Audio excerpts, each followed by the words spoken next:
Hello, everybody. I'm Skip Alsheimer. Welcome to the AV Geeks Lunchtime Streaming Show, where we watch old 16mm films until the power goes out. And that's what happened yesterday for no reason. It went out, it blinked for a couple of seconds, and that was enough to take everything down. The internet connection, mostly it was what the problem was, is that we lost that, and then the cable modem cycled through, and we couldn't get back. And it was 2 minutes away from being done with the show, so it's very frustrating. So anyways, I'm just going to go ahead and show you the remainder of Roofer's Pitch, which is what we were watching yesterday, which is a safety film for people who work on roofs in an industrial setting, commercial properties. Here it is. Enjoy.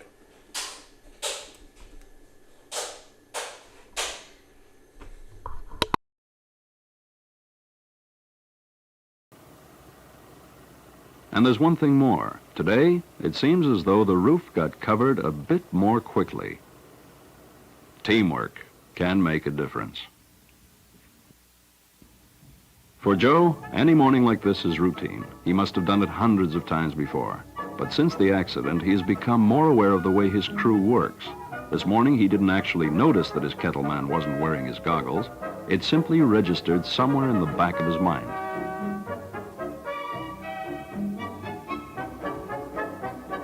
To Joe, the proper firing of the kettle is vitally important. The valve on the burner must be closed before firing. Joe checks the line from the kettle to the propane tank for any leakage of gas.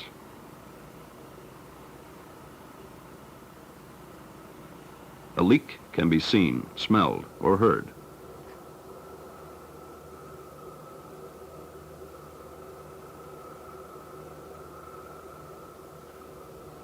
He notices that the propane gas tank is a good 30 feet away from the kettle.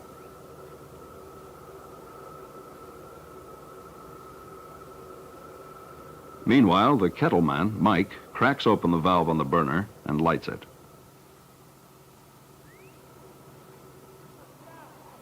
He inserts the flame into the kettle and turns the valve on the burner fully on. Because weather affects the pressure from the tank to the burner, pressure must be regulated by the controller valve. When the burner is first lit, the pressure should be around 10 pounds per square inch and then slowly raised to 30. This is done by adjusting the valve on the pressure controller. In case of fire in the kettle, a leaking hose, or the flame being snuffed out, then the gas container valve must be turned off immediately. After that, it is a matter of starting all over again, with the nose removed from the kettle.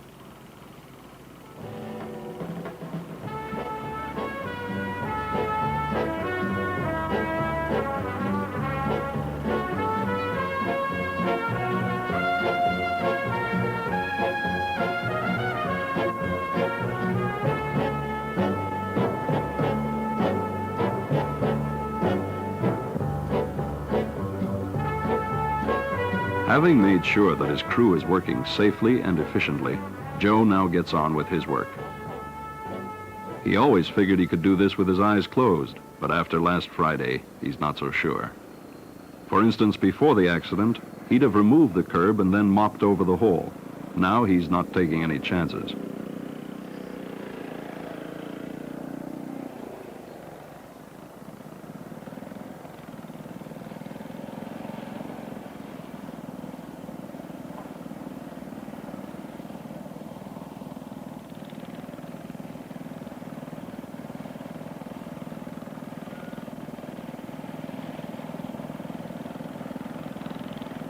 Watch the way he comes up to the edge. He can tell when he's getting close, but still he never backs up closer than 2 feet. When working near the edge, extra care has to be taken. This means good housekeeping, making sure that nothing falls down to the ground below, even if there are distractions which take the mind off the job.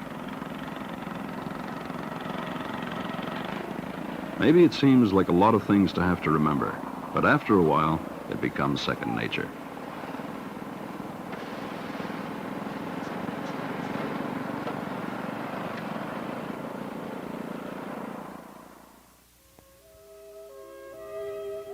Finally, there comes the day when the roof is finished and it's time to move on to the next job.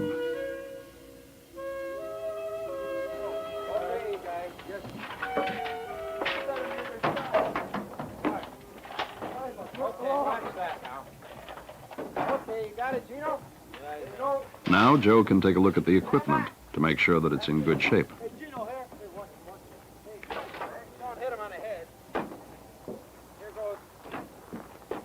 Anything that's in need of repair has to be tagged.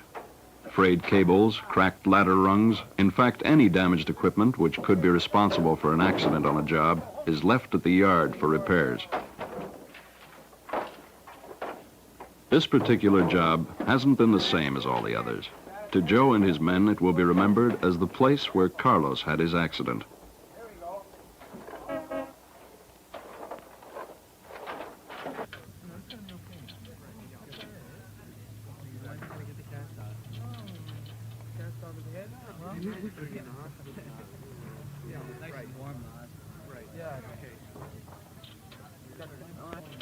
Bill knows how they feel, which is why he has come straight over to let them know that Carlos is going to be all right.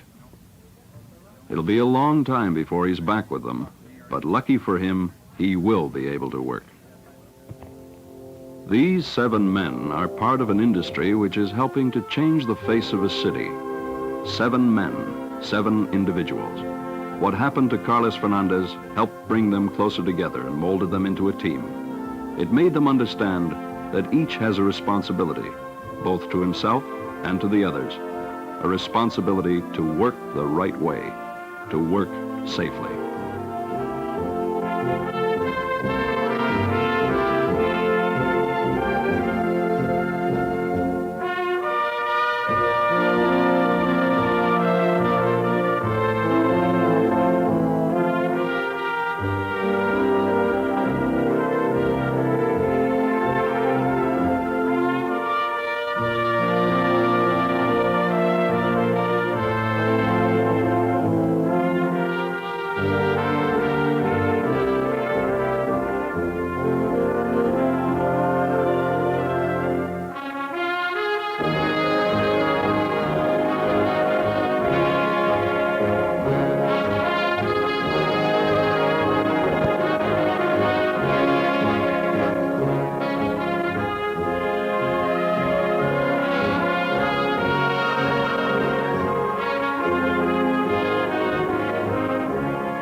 Yeah, so, there you go. All right, I've been looking through this hard drive and found some things that we haven't seen before. So here's Rhinoceros. Enjoy.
think that's part of the Silent Safari series.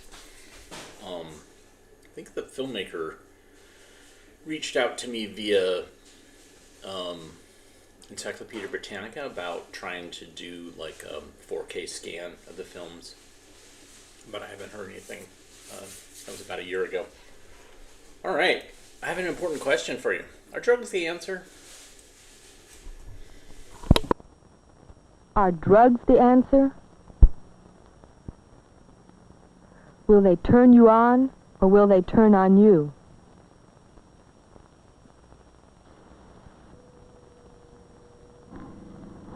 Were you taking drugs, or was anyone taking drugs in the junior high, like 6, 8 years ago?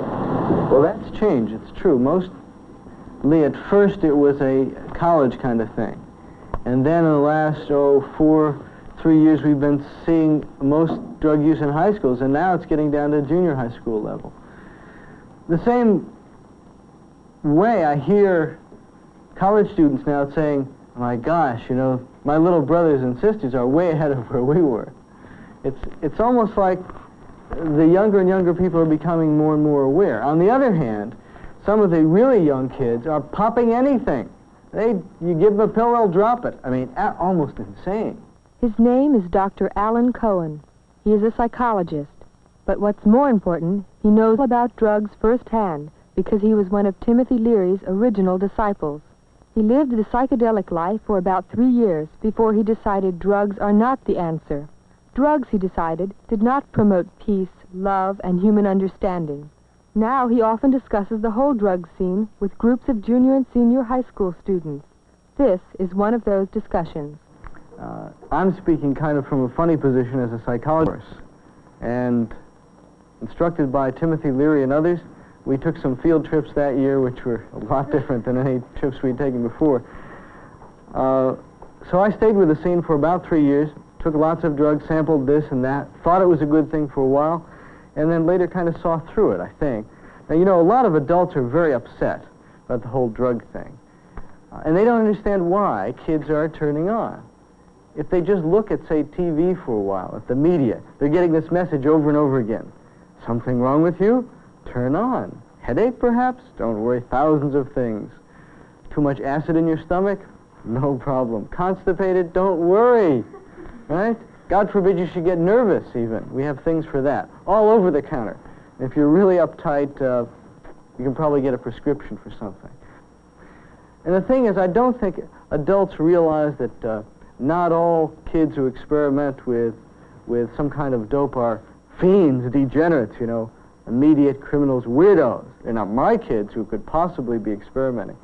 And you hear things like mothers on the phone saying, I've just found out that my kid's using marijuana. Quickly, the tranquilizers, you know. So there's hypocrisy around. People, in my experience, use drugs to feel better. There's a lot of other motives going on, for kicks or out of rebellion, sure. Curiosity, yeah. Social pressure, there's that. Seeking insight, For no reason at all, yeah. But underneath it, when people get high, it means that they're not feeling so high ordinarily. The question is the kind of high that you can get with the kind of drugs that are being used now worth it? Now, I want to talk a little bit about 3 main categories of drugs. Speed, the strong psychedelics, and good old marijuana, right? All of which are fairly controversial now. Speed, not so much. Speed, stimulants to the nervous system. They're taken by dropping them by capsules or pills, and occasionally people shoot it with a needle. Very powerful stuff. What it does is excite your nervous system. It can get you into a state of euphoria and a lot of energy for a while. But it also takes a great toll on your brain, if you use it long enough, on your liver, and especially on your head. Over a long period of time, you lose your appetite. You don't sleep so much. You begin to get paranoid. That means very suspicious and distrustful. So that actually, in the long run, things like speed, much more dangerous than heroin. Because the body builds up a tolerance, and you have to take more and more to get the same effect. And the higher you go, the harder you crash, the harder you come down. And it's this period of depression and feeling of great loginess that is so bad with speed, because you got to turn on again and again. They say speed kills. Now, the hip culture is beginning to learn this. And it isn't so hip anymore to use speed. Now, with psychedelics, more controversial, yes? LSD, DMT, psilocybin, mescaline, peyote. They come up with a new name of their PCP, MDA. Another year there'll be all kinds of names. They do something strange. They do something to your consciousness which isn't done by the hard narcotics, which put you dead asleep, the barbiturates, which also turns you off, the stimulants. It changes mood and consciousness, alters it. It's awfully unpredictable. And sooner or later, at least in my experience, and I know a lot of people, sooner or later, if you don't stop in time, you flip out permanently. You blow your mind. You don't know when, but sooner or later it happens. Now, they've begun to found some things about the psychedelics, about their effects on chromosomes. We don't know all about that yet, but there seems to be an effect on all these drugs on either the genetic material in your chromosomes or some kinds of factors which can influence perhaps unborn children. There's no question that if you have a pregnant rat at home, you should keep her away from LSD. So there's obviously caution on the physical level. Now you get around to pot, marijuana. That's really controversial. On the one hand, you have people saying, I know what it is. It's that dopey narcotic. Anybody who takes that should be put in jail forever. They're just deviants. On the other hand, you got people saying, man, grass is really groovy. I mean, not only should it be legalized, but should turn on everybody, little kids, make a better world. And they're going back and forth. And these people don't talk to each other. The laws turn out to be very severe, perhaps unfair, and perhaps a legal approach to using drugs is not as good as a public health approach. I'm not talking about sale or manufacture. In terms of my own experience, I think the most important thing was that they finally found the active ingredient. You say you didn't think it had an active ingredient. Well, if Anacin can or some other kind of aspirin, why not? Why not pot? It's a drug called delta-9 trans-tetrahydrocannabinol, right? I get away with calling it THC. And it turns out to be a psychedelic drug, not a narcotic, not a stimulant, not a depressant, a psychedelic. The question is, does it accumulate? Do all the physical effects add up? If you've had 10 joints a week, is that 10 joints worth of THC or 8 or 5? We don't know a lot of these things. But there's no reason, certainly, to think that grass is harmless. I mean, there are a lot of things. I worked for 2 years at the counseling center at Berkeley. Saw a lot of kids using pot. And I didn't see any side effects, but then I didn't look for them. After I found out about the research, I went back and saw that a lot of the things I would have suspected from long-term use of LSD in small doses occurred also with grass.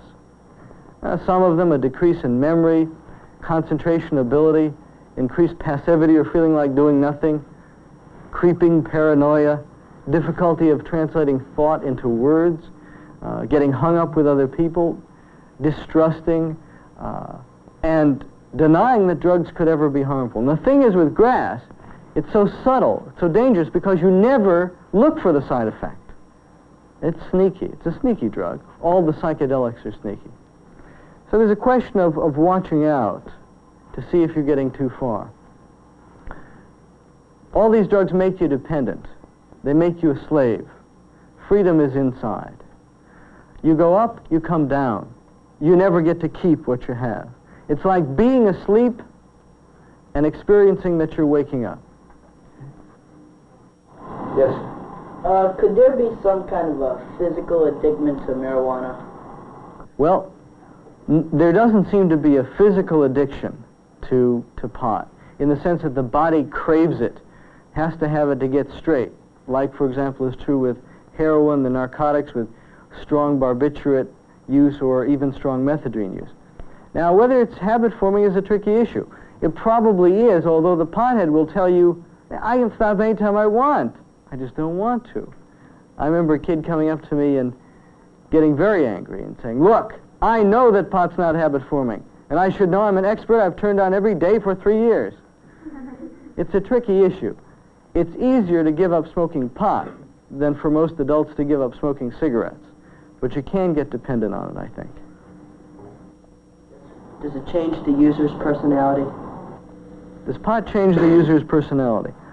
It can. Again, it varies. If you smoke one cigarette a year, you don't look for smashing personality changes, although people have flipped out on one marijuana trip if they're very sensitive.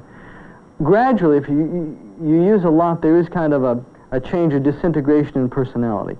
People aren't as interested. They get more egoistic.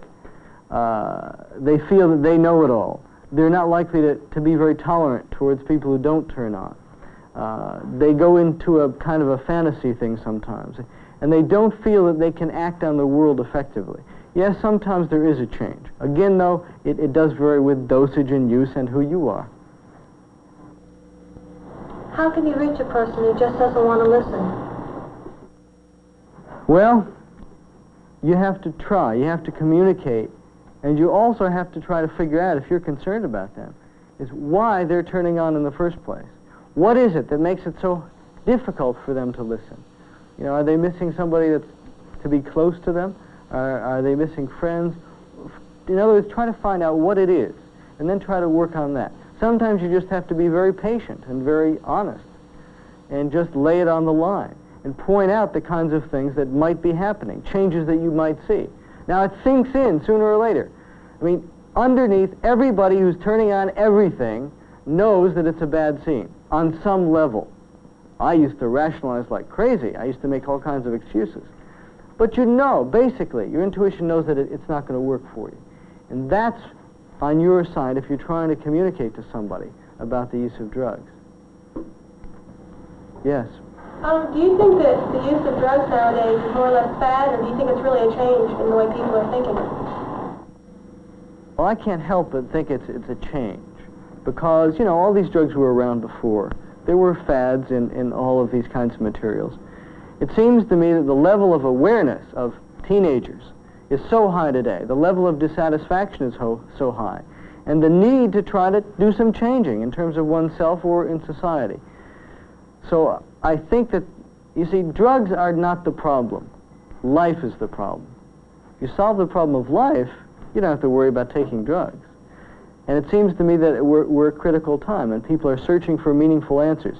We've taught them that drugs are one way, but it turns out not to be. Yes? Do you feel that the marijuana should be legalized? Well, the legalization problem is very difficult. Clearly, from what we know about the active ingredient in pot, it would be insane to legalize it in the sense of, well, go to your 5-a-dime store and pick up some pot, because there's a very powerful chemical in it. On the other hand, I think we should be thinking about dealing with drug use in the same way that we deal with alcoholism, as a health problem.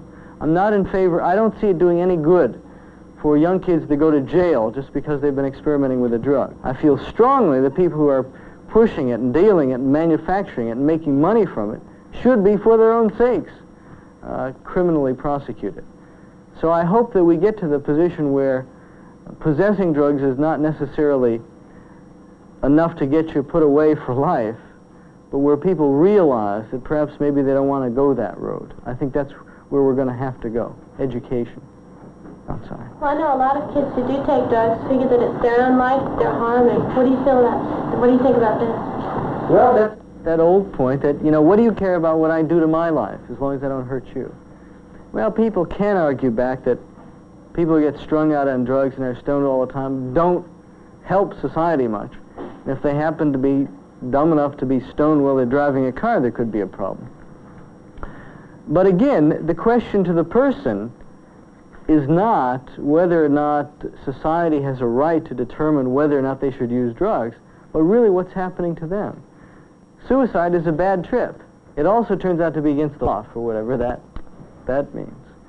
And to me, the critical issue with one's friends is pointing out to them, again, sure, you have the right to do anything to yourself and destroy yourself, but wouldn't it be groovier not to? Wouldn't it be groovier to make it the place where you're happy?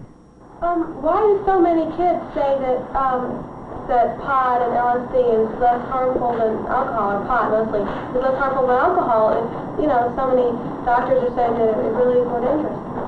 It's like comparing apples to pears. That's the problem. The drugs do different things. Alcohol is a depressant, and it knocks you out. It's a turn-off drug.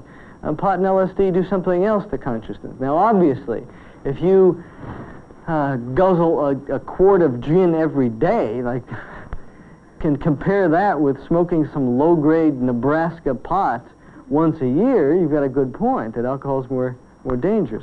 On the other hand, if you're turning on a lot of hashish or maybe even taking LSD once, it could be a lot more dangerous than having a couple of cocktails or a little bit of wine. Again, abuse of any drug doesn't make sense. Yes? Where do these drugs come from, and are they pure? It's a very interesting question. Most of the drugs on the market are not manufactured by drug companies. They're made with, most of the marijuana comes from out of the country. Same with the LSD is manufactured in labs. One of the big problems for any of the drug users is the stuff is so terribly impure, particularly the psychedelics. The black market has very low quality control. It's much more difficult to make it pure than you think. And also, the most important thing, they don't care how impure they make it because you can't tell the difference. Hallucination on fake acid, sometimes they put belladonna, throw in a little speed or mescaline, and then throw in some strychnine, which is a deadly poison. You can get high off of that too. You can drop dead also, but you won't be able to tell the difference. And you can't go back to your dealer and complain because he's going to say, well, a trip depends on what you're thinking, the set and setting. So that's why they can be so terribly careless about it, because you're not going to be able to tell the difference, and it is a big problem. Let's see. Yes, you said there was no way to tell if a psychedelic was pure, but how about marijuana? Well, that's a funny question. I remember once turning on a very old pothead in terms of his experience, and I told him it was the best grass he'd ever get straight from Central America. He was so stoned after one puff, he was wobbling around. He started hallucinating. I was roaring hysterically because he was smoking tea, like from the kitchen. A lot of it is psychological, so that marijuana can be cut with almost anything, and if you think you're getting high, you usually are. Yes? I'd like to know what made you change your mind from taking drugs. Then how did I quit? Well, I found out that in fact the drugs didn't work. I was lucky because I got out before at least the final thing blew in my mind. I'm a survivor. I'm an exception. I'm able to sit here and talk to you about it. I saw they didn't work, that we were being hypocritical, and I never felt guilty about using drugs, and I don't think kids should. Who cares what you've done in the past? The question is what you're doing today. And it's no reason to continue using drugs just because if you stop, then you have to say you made a mistake. That's silly. Some people have said today is the beginning of the rest of your life, and that's where the decision should be made. Don't feel regretful over what you've done, but start making clear decisions about what you're going to do in the future.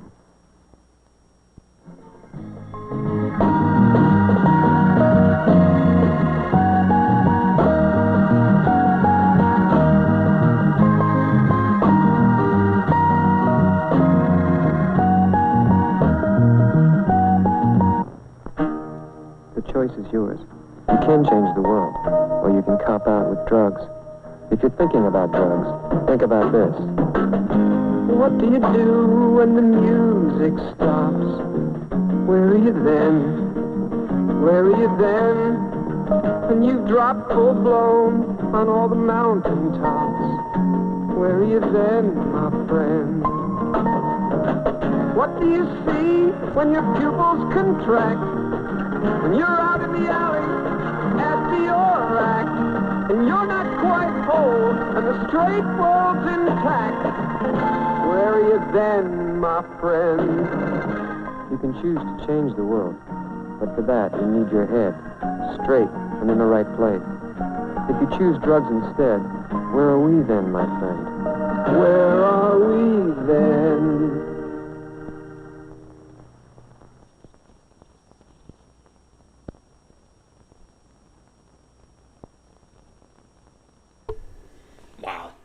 That little short PSA at the end was better than the whole film prior to that. I love watching these films, though, given the current state of drug legalization in the world, and some of these arguments. It's kind of funny. All right, this next film is from the Prelinger Archive, and this is a stunningly beautiful film about American innovation and design. It's called American Maker. It's so good. Enjoy.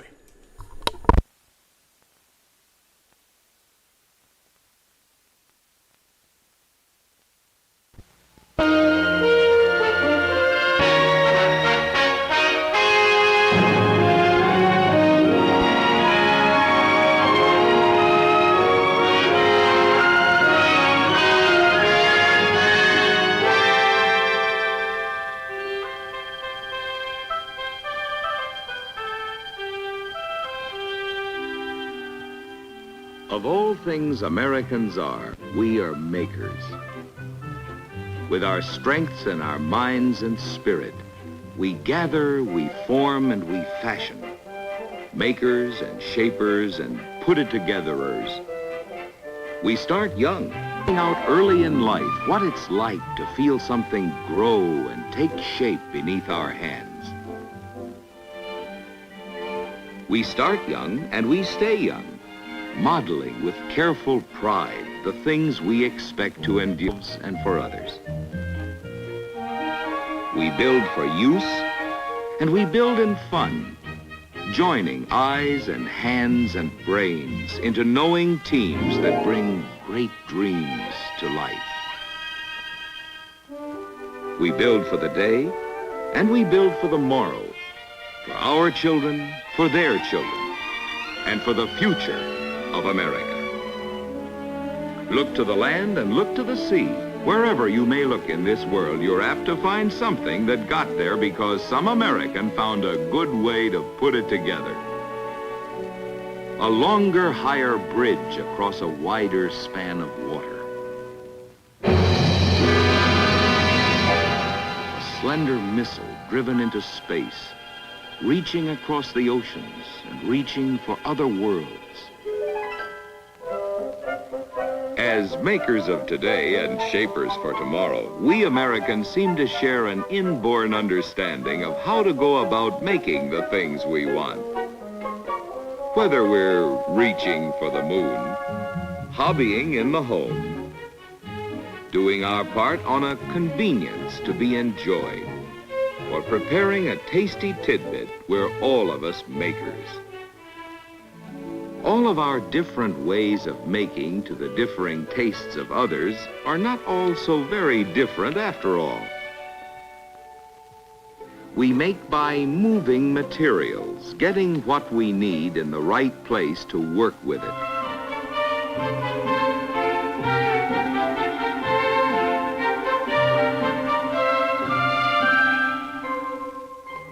We make by removing material, getting rid of what isn't needed.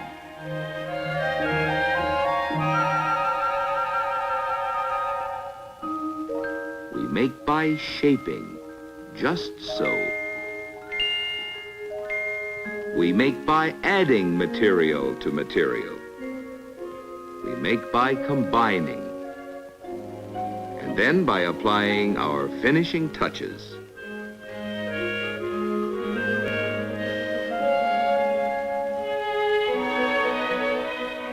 And by testing and testing again to make sure what is finished meets with our own approval and earns the customer's liking for what is done. With our craftsmanship and our conscientious control, we build for utility and for eye appeal and for satisfaction at every step of the way.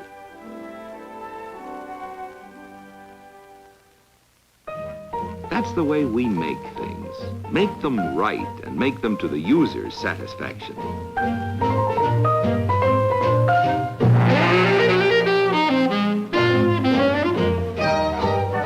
With youthful enthusiasm, we make things with pride. And And into whatever we make, we try to model a satisfying usefulness and some measure of beauty. Oncoming, attractive, useful products, well made.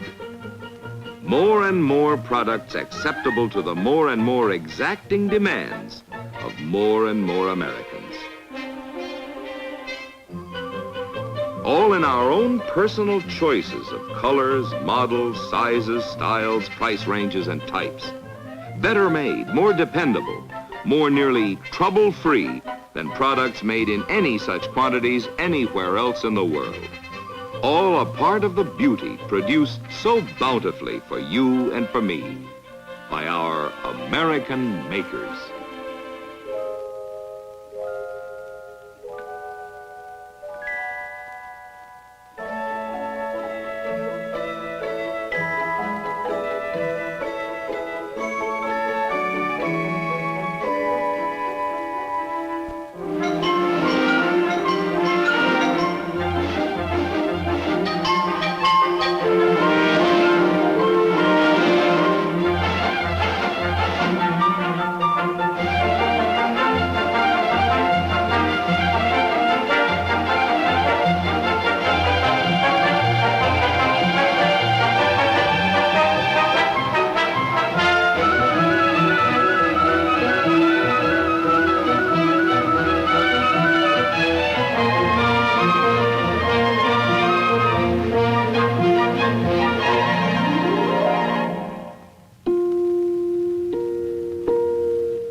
There was a time when many of our needs had to be imported from other countries. But now, American needs can be filled by Americans. American desires met by products American, made the American way, and by makers American. The American maker works for tomorrow as well as today, and he has a host of new products in store for us. Some of them ready for immediate viewing. Some of them are visible in the nearer distance, while others yet remain a dream of the future, but all of them on their way to us. Oncoming, attractive, useful products. Automatic highways with cars and buses that drive themselves.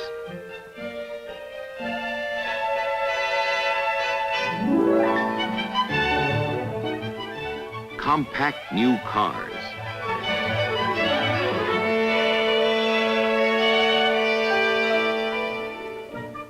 Battery-powered transistorized TV that is really portable.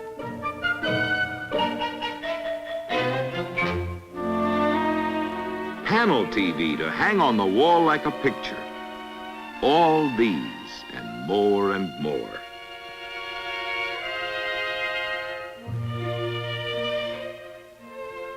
We Americans have always been makers, and in the beginning, we had to be. When America was young, we learned how to make the things we needed because there was no other way to get them. We worked with our hands, and our hands served us well.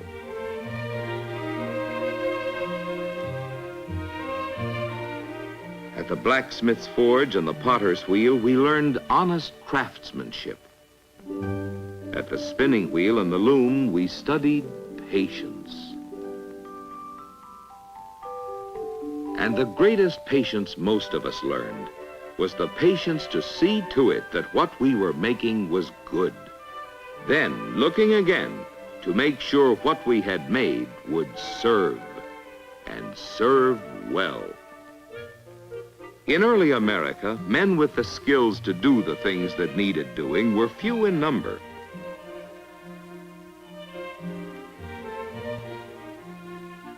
Craftsmen we had, but each could make only enough for his own family and for perhaps a few of his neighbors.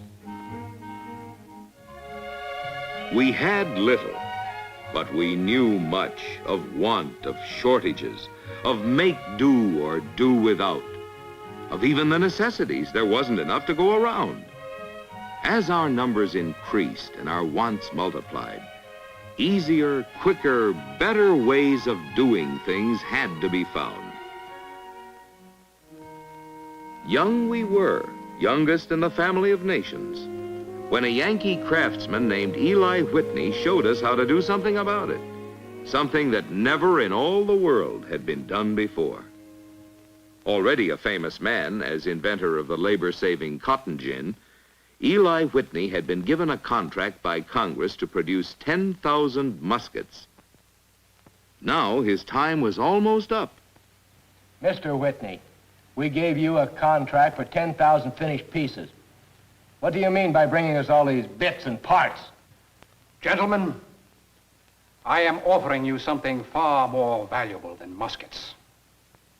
I am offering my country a new method of producing on a mass scale. You see, it takes years to train a workman to produce a completed article from start to finish.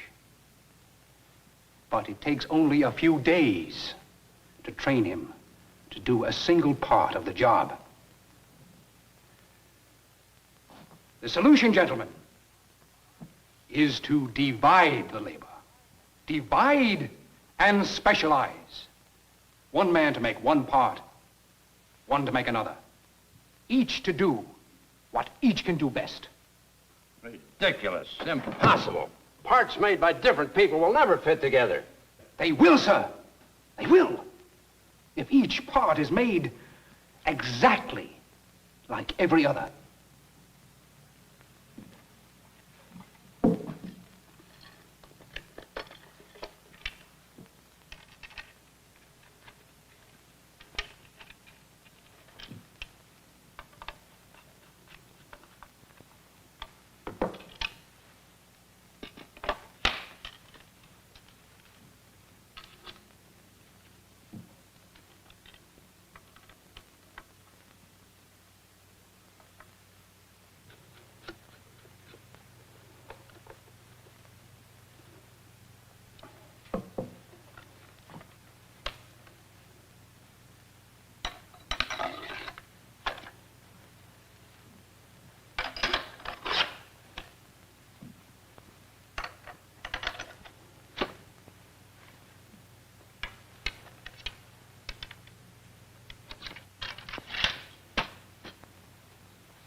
Each of these pieces are made by a separate man. Exactly.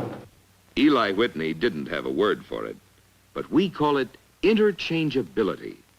Interchangeability of parts. A Yankee craftsman had laid down the basic principle of modern mass production. Divide and specialize. One man to make one part, one to make another. Each to do what each can do best. A new method of dividing the labor to let the American maker work more quickly and efficiently, meet the ever-increasing demand for more goods, producing on a scale the world never before had known. The seed of mass production had been planted. But even so, we still had far to go before we could begin to reap the harvest. Our tools were simple, and for power we had only our own muscles, or the force of falling water, and maybe a turn from the wind. And then, the next great forward stride for the American maker came with the coming of a new source of mighty power.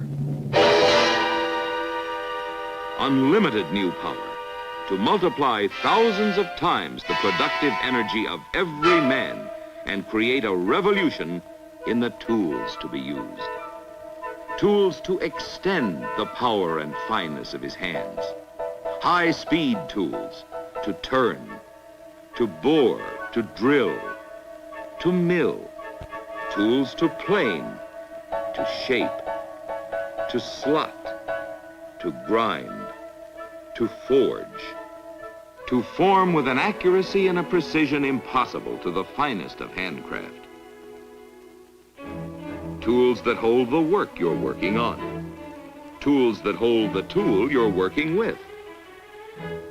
With all the wonderful tools that have been invented to help the American maker get more from his day's work and more for it, every bigger, better, and faster tool has given new abilities to the man who uses it, advancing from simple hand tools to great electric-driven complex machines.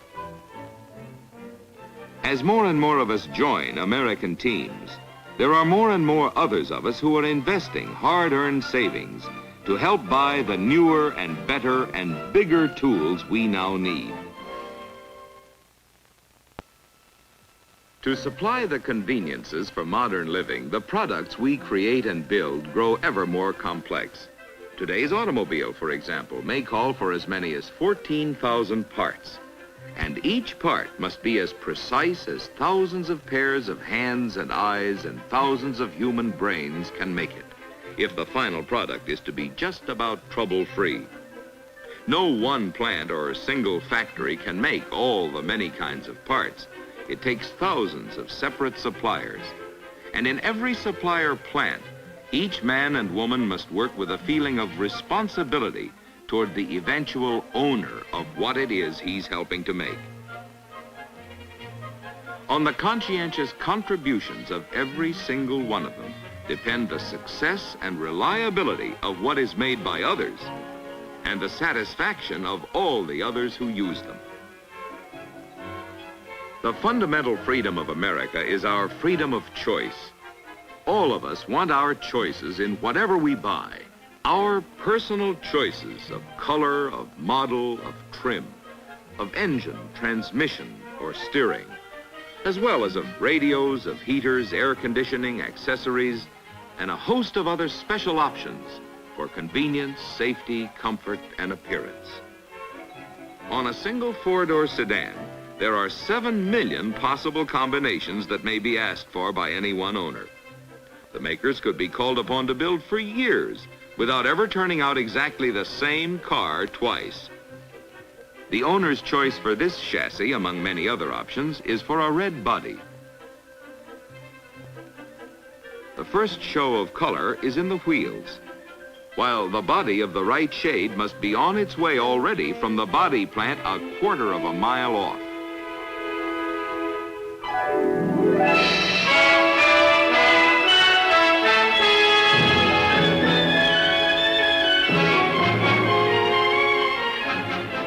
All the many parts, accessories, and special equipment must meet at their rendezvous.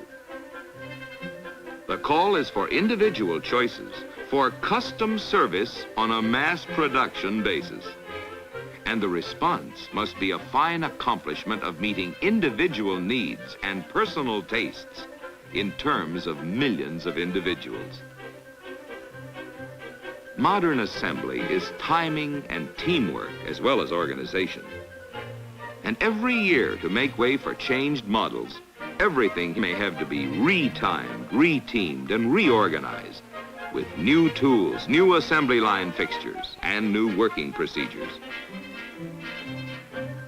And just as all the parts that must fit together must be there at the right time from thousands of plants all over the country, so from all over the country and all over the world come the people who put them together for other people in thousands of different places. Giant teams of working people all fitting together. Tens of thousands of people, all different. Different in ability, in degree of interest, in each day's varying enthusiasm for the job. Differing in understanding and in their pride of workmanship. Different in age, in skill, in length of experience, and in the way you feel from day to day. presenting human problems which are challenges to quality control. The best of us may occasionally make a mistake.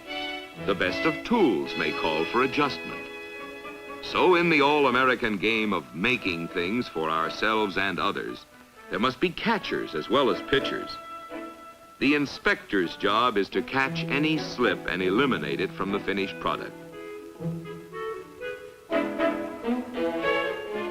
The performance you get out of whatever you buy, the long time you can use and enjoy it, the pride you can take in it, depend not only on the engineers who design it and the men who make it, but also on the painstaking, conscientious vigilance of the quality control inspector who checks and double checks all along the way.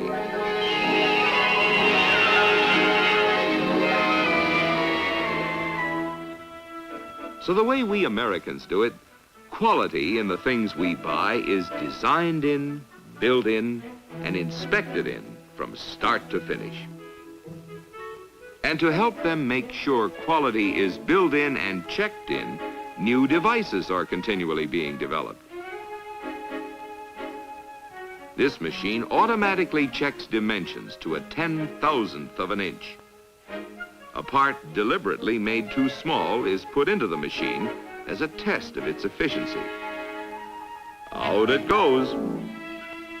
When products were simpler years ago, inspectors were few and far between. But in these days, with more complicated things to put together, inspectors are many, and inspectors are important.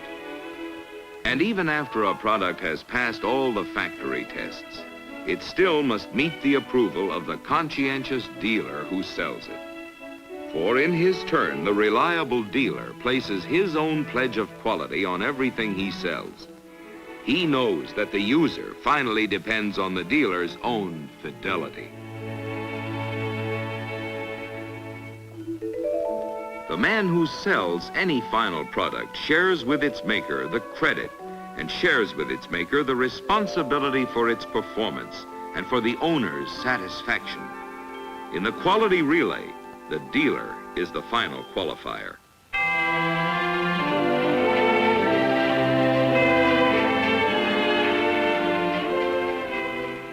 No other people anywhere have achieved more for themselves and for the rest of us than the thousands upon thousands of hard-working American men and women. The millions who pool their skills and talents to produce the things we need and want. And we who enjoy whatever they have made for us do well to be thinking of what they are giving us. Oh yes, we know they work for their pay, for their food, and for the needs of their wives and the wants of their young ones. But also, they make for the joy of making things right, whatever the whims of our choice and the twists of our tastes.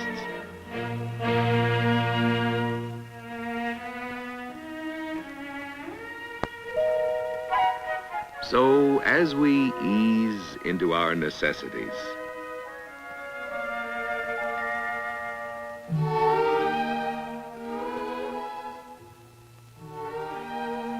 as we nestle into our comforts,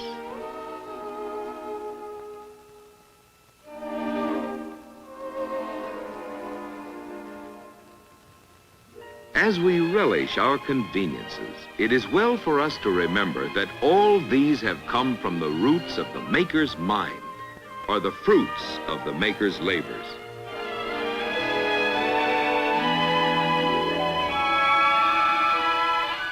That is the job that is being done for all of us by the American maker, producing by the millions, for the millions, to make life in America more enjoyable for us all.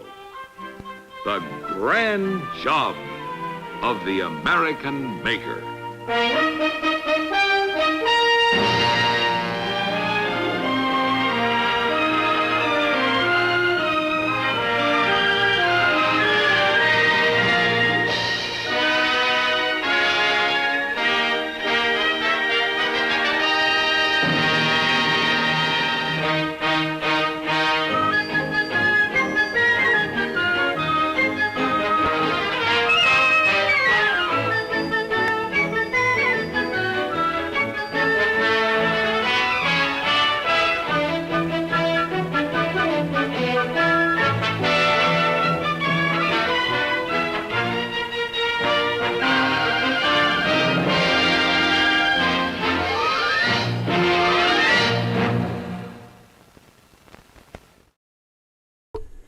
So that was epic.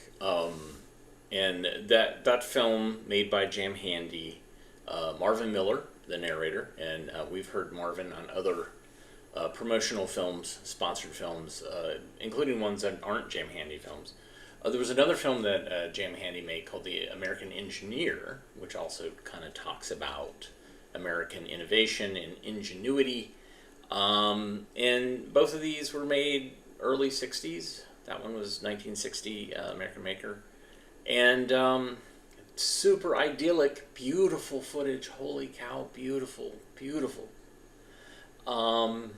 And we can talk about what went wrong, because I think things definitely went wrong.